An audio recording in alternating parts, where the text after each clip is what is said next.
In my media product, we explore the mental issues and struggles of an upper-class young adult of Asian English ethnic origins. Our character, while in a particularly difficult position, was created because he bears a relatable characteristic that many other young adults will bear. We believe that some people think that they can't live up to their parents' expectations of success and make them proud.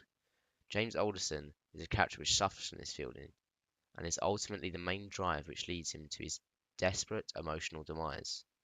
This is seen in our opening as he conflicts with suicide, and we see his destructive thoughts. By having James Alderson be a young adult of upper class, we are able to capture the sense of empathy and relatability from the audience despite the character's position. Benedict Cumberbatch's portrayal of Alan Turing bears a similar trait. He believes he must complete his work to its full potential in honor of his dead friend who told him he would always achieve great things. And similar to Wasim's character, he is driven to depression from this determination. We took inspiration from this character as we felt not only it was a similar concept with a great outcome, but it shines light on the negative expectation in society and highlights it. I found in my planning that people really enjoy movies which include real life issues, and through this we achieved it.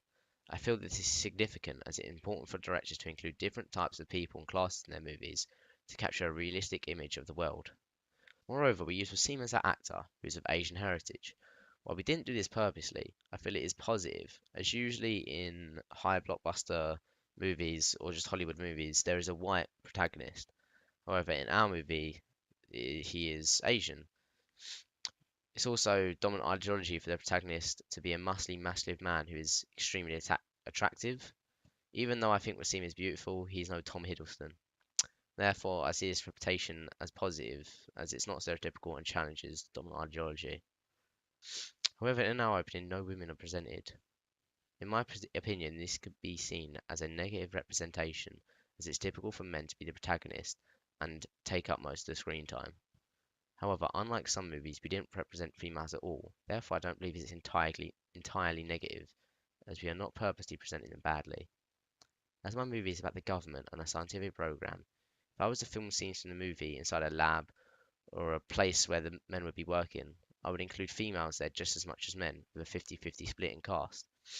This is because, in reality, women are just as highly educated as men, and it would make sense for it to be any other way. Our opening does not present many social groups, as it only has one character. Once again referring to Imitation Game and other movies similar, we see a cast which is almost entirely white and with barely any different social classes presented. If I was to make my movie full length, this wouldn't be the case, and we would certainly see an equal representation of most social groups.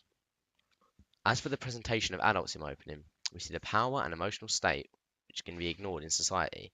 Typically, we think men shouldn't cry or suffer from such things as depression. However, in the real world, this isn't true. Therefore, I feel it is important and positive we are presenting it and shedding light on it.